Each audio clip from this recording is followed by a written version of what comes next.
I am so excited to be here with Mel New, who is the owner and founder of Best Fronds, which is an environmentally conscious dried floral supplier specializing in palms sourced from Arizona and San Diego. Everything that Best Fronds does revolves around sustainability, design, and transparency. I've asked Mel to be on the show today because I really want to highlight the importance of sourcing sustainably for florists and supporting other local small businesses in the process. Thank you, Mel, so much for being on the show today. Thank you so much for having me. Now, for everyone listening, I have to give you a little inside scoop. Mel and I have actually never really officially met, but we are now Instagram friends. And we have really bonded over this concept of sustainability and the fact that Mel has done something what I would consider as an industry disruptor, taking a problem and turning it into an incredible solution, and now a business. Mel, tell me a little bit how you got started with Best Fronds. Yeah, for sure. So when I actually got laid off in, the COVID 2020, and I, instead of just jumping straight into another, corporate sales job, I was like, let's see what I'm like truly passionate about and what I like to do. So first I started a flipping business with thrift shop items, and then realized that wasn't super scalable. So one day I was back at my parents' house in Arizona driving around, and I noticed all these dried palms in people's front yards because they do a bulk trash pickup. And I thought to myself, I wonder if people would ever buy these for, let's say, home decor. So I started selling them on my flipping Instagram, and people started buying them.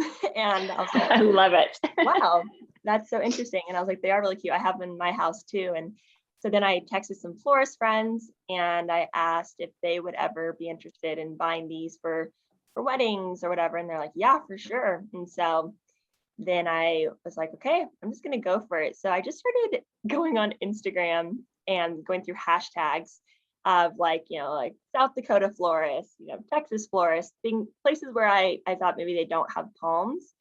And just saying, hey, I'm a palm supplier. If you have any upcoming events or weddings you need palms for, and probably DM'd like 20 people, and then finally got one person's like, yep, I need it by the end of the week. Can you send it? And so I was like, oh my gosh, yeah, for sure. It's working. It's working. It's working. It's happening.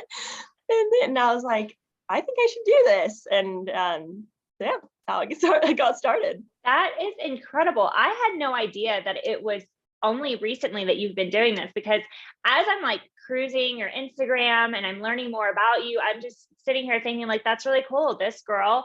And we'll get into how you actually find your palm leaves, because that's something that I was like really pleasantly surprised by. But I'm like, this girl is the supplier of dried palms. She's like owning her niche. She must have been a previous florist, or maybe she's some sort of like farmer. No, you literally were driving around, saw a problem. You're like, I think I could do something with this, and turned it into a solution. It's like one man's trash was another man's treasure. I love it. Exactly. Oh my gosh. Okay. So tell me how you came up with the name Best Fronds, because I'm obsessed with the name. Yeah. So I was talking to my mom, and at first I thought maybe I was like something with fronds, and I was thinking like just fronds. And then my mom's like, that might be kind of limiting if you ever want to like expand or anything. And she's like, what about Best Fronds? So I was like, oh, okay, perfect. And so I looked for the name on Instagram, and somebody has it right now, but they haven't posted since 2017. And so I, kind of a funny story with this, kind of dark humor, but I went through and I tried to DM their friends and to see like, hey, do you know this person? Like, can I get, like whatever. And this one person goes, oh, you're in luck. This, he has leukemia, so you'll probably get the name soon. And I was just like, oh my gosh. You're like, I don't even want it. I don't even know what to say. I'm like, you know what? Best of luck. So good and bad news. Good news. Bad news, I don't have the name, but good news, that probably still means he's with us. He probably beat leukemia. So you know what? At this point, I'm happy. If you're listening, Best Fronds, at Best Fronds, we're thinking of you. Yeah, thank you. Praying for you.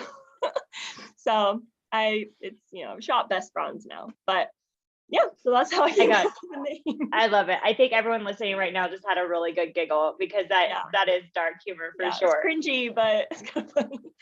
So as I open this episode, it is about sustainability, and sustainability is so incredibly important to me. In fact, over the years, there has been more times than I can count that I've wanted to quit the floral industry because I see so much waste and florists just not feeling responsible. I know I've talked to my wholesalers before, can you source for me from farms that don't use plastic or that maybe have more environmentally friendly shipping options? And I really feel like I'm always right up against the wall. I don't get anywhere. And I know this is going to take a long time to finally make this a priority. But tell me, how does your business work from a sustainability aspect? Yeah. So, it's definitely something that I always want to keep front of mind, because, I think, I want to do everything local.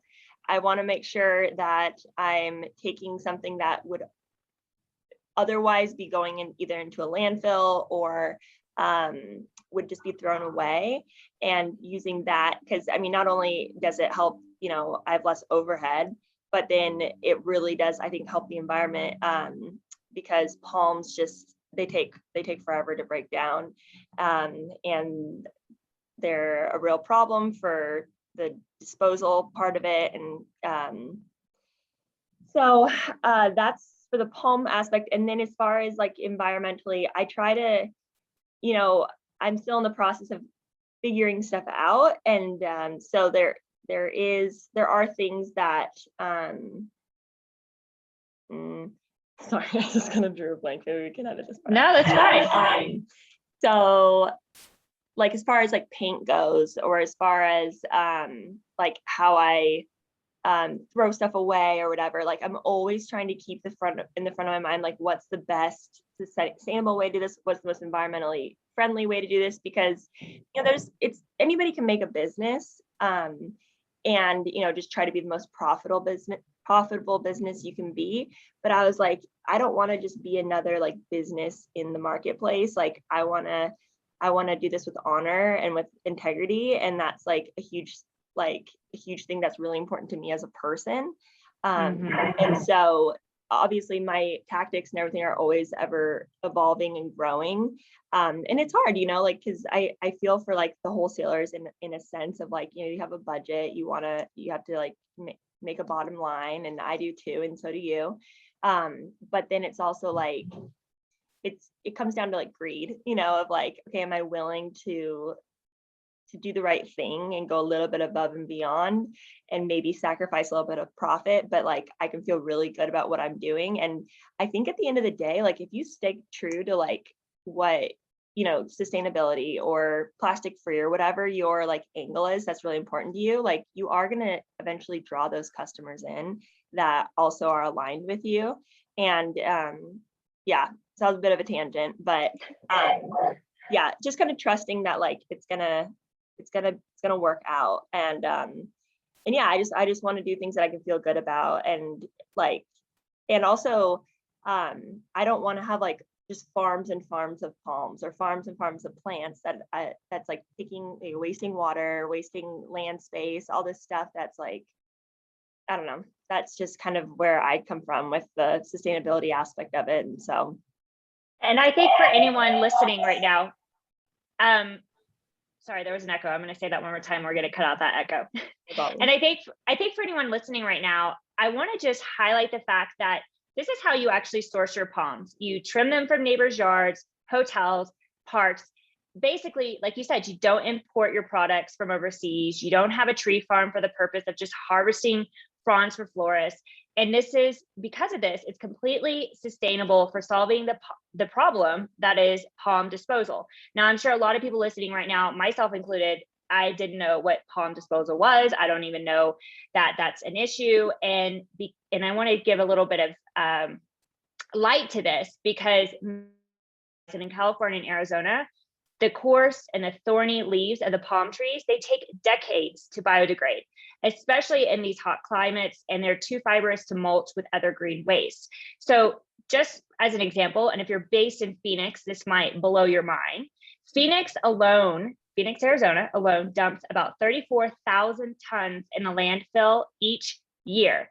They also damage the grinding machines because they're just too fibrous. So the fact that Best Fronds is out there sourcing sustainably and keeping this waste out of the waste fields and actually trying to repurpose it, and florists are able to do something really good, not only supporting local, but supporting the environment.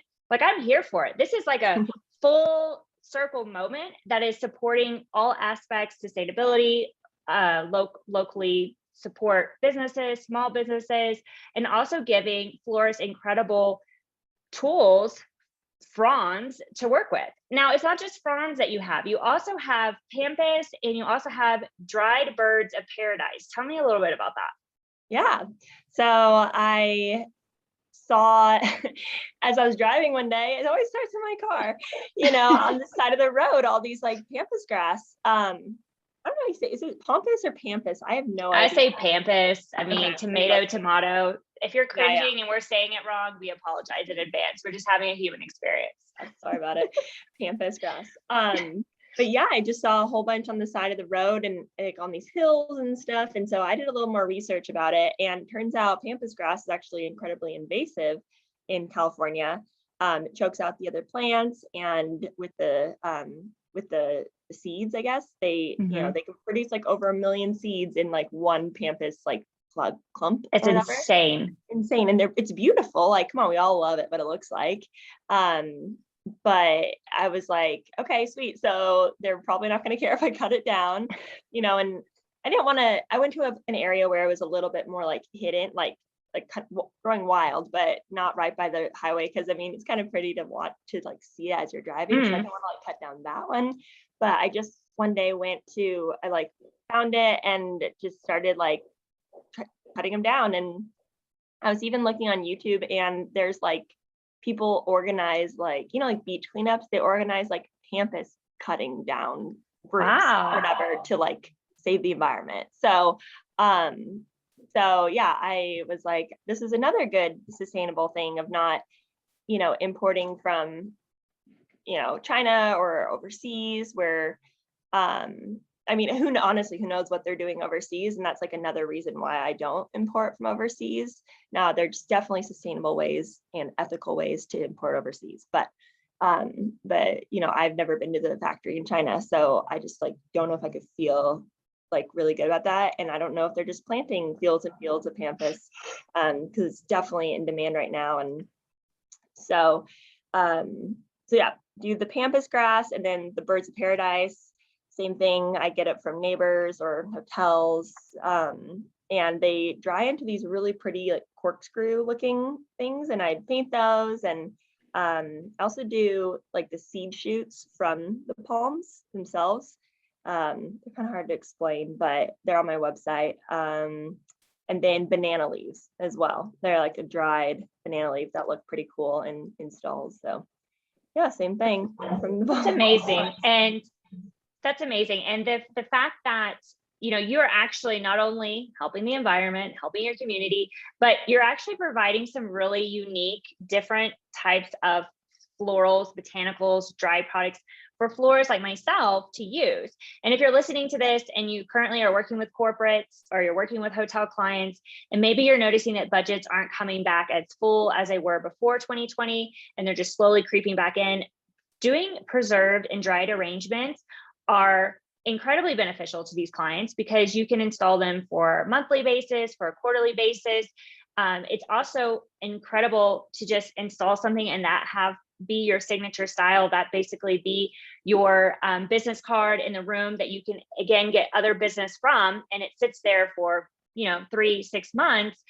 Because once you invest in dried product, you always have the dried product. You can reuse it over and over. And I actually love doing dried and preserved arrangements, because even though the initial cost might be a bit of a sticker shock, because it is not inexpensive of an investment, but it's something that continually pays you back, and your profit margins are even greater because you don't have a lot of labor and you're not having to change it out all the time. So I love preserved items. I can't tell you how many sticks of pampas grass I have. I think by this point I have like 5 giant boxes. I dry pretty much everything I possibly can. I have a storage unit just full of dried stuff. I love drying hydrangeas and spray painting them gold, certain types of hydrangeas, because obviously the white ones don't dry, but let's say a red antique hydrangea. So I love that we're talking about dried product, because there's so many different ways that florists can utilize this. Even if you are doing weddings, I mean, you could utilize the same product weekend after weekend and charge the same amount, and that's like straight to your bottom line. So with all that being said, since you are not technically a florist, you didn't come from a floral background, you literally are driving around in your car, solving problems, saving the world, what makes you feel inspired? Great question. I would say just being around nature. I feel like that's such a basic answer. It's like nature, but it's true. Like, who isn't inspired by nature? I love being around. There's actually this in the Balboa Park in San Diego. They have legitimately like a palm like nursery. Not a nursery. It's like a palm canyon. That's what they call it. And you can walk through. And I was with my friends, and I was just like, oh my gosh. And they're like, oh my gosh, like this is gonna take forever. I'm like, just wait 1 second. And I'm like, look at all these dead palms. Oh my gosh. They're like, only you would be stoked about dead palms. Like, but they're so pretty. Like, there's some like exotic kinds. So yeah, it's just like in thinking about like, oh man, this would look so pretty in an install, or this looks so pretty on a wall. And so I like that. And then this also sounds kind of silly, but like interest, like really, it really does something for your inspiration. I mean, they call it inspo florists for a reason, but seeing what other people have done. And I mean, I just follow the most like talented florists on my Instagram. And so just seeing like what they've done with the products, I'm just like, I just want to like get more unique products or make different colors or different shapes. And so I love seeing what other people do also. I'm often asked what inspires me as I design for a hotel, or where do I come up with my design? And honestly, it revolves around the product that I have that has been sourced. So if I'm going to be installing a whole dried arrangement with palms and pampas and bird eye, like that gets me excited. That inspires me because you've given me those products to get really excited about. And from there, I'm able to use my zone of genius and design in a way for my hotel clients it's extremely memorable for their guests. And I'm just really loving this episode because I just feel like you're hitting all the pillars: sustainability, community, and creativity, because you're literally seeing and being inspired by things that other people would just consider gone or irrelevant or non-exciting. Now, since you're so kind of new on this journey, what so far has been the best resource that has helped you? So I would honestly say my best friend, she's a photographer and she's been in the business now for like 5 years, and she has had like a business coach, and she's been really successful in what she's done. And so just honestly having her like just continue to encourage me, and she just is like, you just got to keep working at it, like you'll get this. And I think community is so important. I honestly wouldn't be an entrepreneur if I didn't live here in San Diego, because I'm just surrounded by so many entrepreneurial, like just the entrepreneurial spirit here is just like so prevalent, and so many photographer friends, videographer friends, creative friends that it just like inspired me. I was like, they can do it, I can do it, and so that's been my best resource. But then I also follow a lot of like business coaches on Instagram, which has just been really encouraging, because I think, I'm sure even every florist listening is an entrepreneur. Mm-hmm. You get so discouraged and you just like, I don't know what I'm doing. And so that's been good. But, as far as like, that's more of the business side, but as far as the, actually what I'm doing side, that's been kind of just like figure it out, because there's not like really a roadmap for like how to become a palm supplier, And so, I've just had to like figure it out. Like I had to find a place to dry all the palms. And I was like, I don't have a big backyard. So I was like, a rooftop would be great. So I just started posting in Facebook groups, like around the cities around San Diego, like, does anybody have a rooftop I can rent out? So I ended up renting out this gym rooftop that I, pay him monthly and bring my palms and put them on his roof. So Amazing. Yeah. So I love it. I love your entrepreneurial spirit, your tenacity, your grit. I'm going to go out on a limb and say that probably one of your strengths is problem solving. But I think this is going to be such a great episode for everyone listening, because no matter where you're at in your journey, whether it's day 1, year 10, every day you are still learning. You are still having to figure out challenges and problems. Please, if you're on your entrepreneurial journey, do not think that one day it's going to be magical and there's going to be this click and you're just going to literally like cruise. You might have moments that you feel like you're cruising, but it is always this game that you need to bring your grit to, and then you are committed to your vision. So I think this has been really, really just so refreshing for whoever's listening right now to hear that you were inspired by something, you took action. I'm often asked all the time, like, when do you become successful? Or, I really want that consistent income, but I don't know how to start. And it's really like, you just actually choose. You actually just say, no, I want this and I'm worthy to have it. And this is what I'm going to do to start. And it's not going to be perfect. It's going to be imperfect, but it's going to be progress. And we can only learn as we do. It doesn't matter how long you sit and you strategize and you plan and you schedule, like you actually just have to get out there and do the really uncomfortable work. But that's where the growth is. And I just think that you are a testament to that you literally are in a brand new industry. You're on an industry podcast you don't really even come from, but you're so excited about your Fronds and about your ethos, about your role in your community, and even simple things like supporting a local gym and renting out their rooftop. I mean, who would have known that's where you're drawing all the products? So I just want to say massive kudos to you, and also encourage anyone listening right now to just take that next scary step. I've said this before, there's no such thing as failure. You either get the result you wanted or you get the lesson that you needed to learn. And that's it. So I also want to know, as we're talking about this, and you've kind of pivoted now in your career, so to speak, what's the one thing that you wish you would have known? I don't even want to say before you began your career, but maybe like before you began pivoting, or maybe what's been one big lesson that you're like, I wish I would have known that sooner. Right.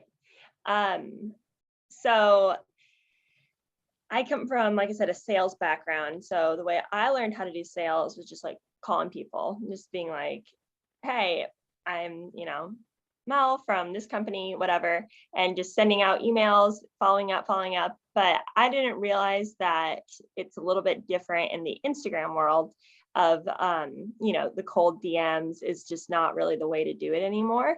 It's a lot more relational of, whatever. There's just strategies to it.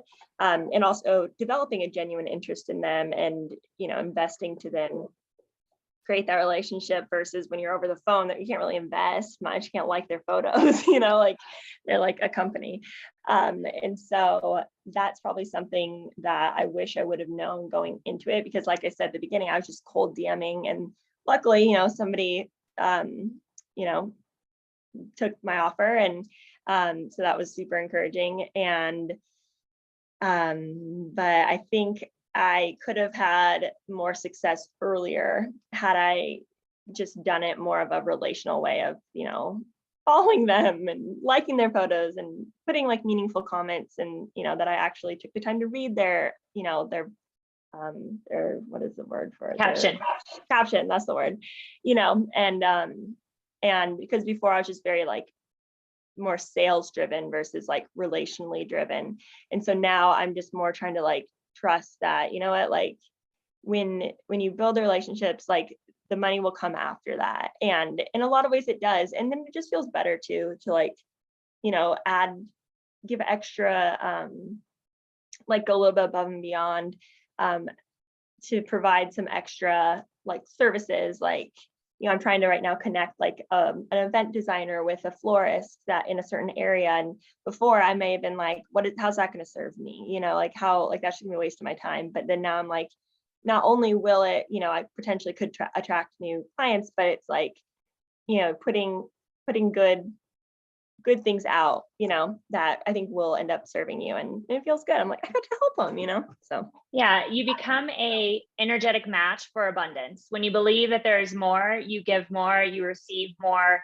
It's actually very simple math. But I I want to go back to this whole thing about relationships, because I Mhm. harp on relationships all the time. The hospitality industry, it's all relationship. I mean, you think Oh, about right. these people devote their lives to take care of perfect strangers 365 days a year, 7 days a week, 24 hours a day. Their doors are always open. They're always asking, how can I serve with pleasure? And I think the floral community is very similar. I mean, most communities, when it comes to sales, it's all about relationships.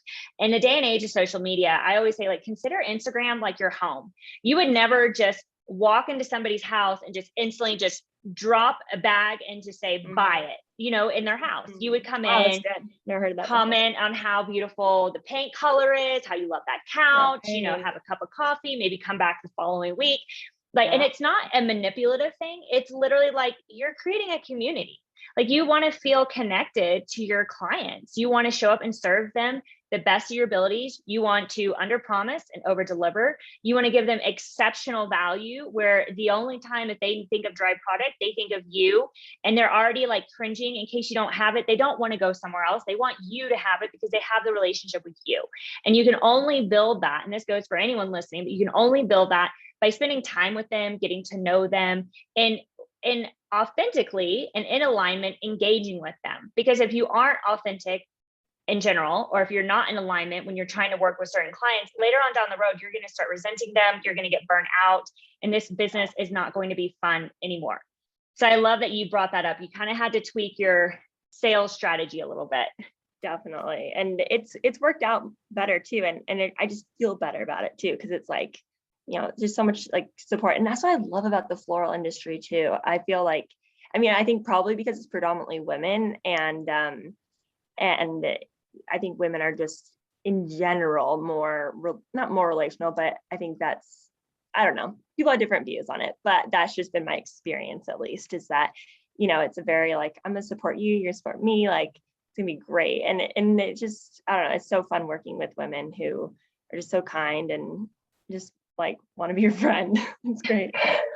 I say all the time in the Hotel Florist Profit Method to my students, like, your wholesaler or whoever's supplying you your product is the person that is going to make or break your career. End of story. Like, I don't care how amazing you are as a designer, your client is never going to remember that if your product is not lasting 7 days, or if your product doesn't look just incredibly fresh, or you're excited because you get to inform your client that, like, hey, you might not know this, but actually all of this product that you bought, that we installed for you, you actually are supporting a local business here in the US that's women owned. All of a sudden you have a story. There's more value that you're bringing them. It shows that you care about your sourcing. And so please remember, as a florist, like, you can be an exceptional designer, but if you don't know how to sell, you're never going to touch a stem. And your wholesaler is actually the person that's going to make or break your career, because they are the ones supplying you the products that you're actually designing with. Like, we don't get paid actually for the flowers, we get paid to design. So I am a firm believer in sourcing really high quality products. Mel, I'm so excited you've been on the show today. I want to ask you before we go, because I always like to ask a fun question, what is the most useless talent that you have? Alrighty. So I would say I'm pretty good at guessing people's heights, just like based off just seeing how tall they are. And this game, because I used to play competitive volleyball, and I was like, I'm 5'9" and 3/4, but would round up to 5'10". But I like remember wanting to be like 6'3" so bad, so I could be like a better volleyball player, which I am glad I'm not 6'3" now. Shout out to all the girls who are, though, y'all are queens. But so I would always be like really obsessed with being like, oh, how tall is that girl? Like, oh, she's a little taller than me. And then I'd like look up her stats and just, I had jealousy. And so then I just kind of started like getting really good at it. And so now I can pretty closely guess skill size. Like, I don't know how unique of a talent that is, but I feel like that's pretty impressive, and I love the story behind it. If I weren't in a dark basement right now, I would totally stand up and see if you could guess my height. Yeah. But I love this talent. Mel, where can people find you? I know you also have Pampas Grass, I think, starting in late July. Tell us all the things. Yes. So the season is going to be late July, August, September time. Going to be the Pampas grass season when they start blooming. And then you can find me on my website, which is bestfronds.co, and that's just Fronds, FRONDS.co. And then on Instagram and Facebook, it's Shop Best Fronds. And then that's where you can find all my work and more information. Awesome. Thank you so much for being here, Mel. I really appreciate it. And anyone listening, please know that not only are you going to get the best fronds, but you're also going to become best friends with Mel. So I really want to appreciate you taking the time to be on the show today. And I look forward to watching you continue your journey. Thank you so much. Thanks for having me.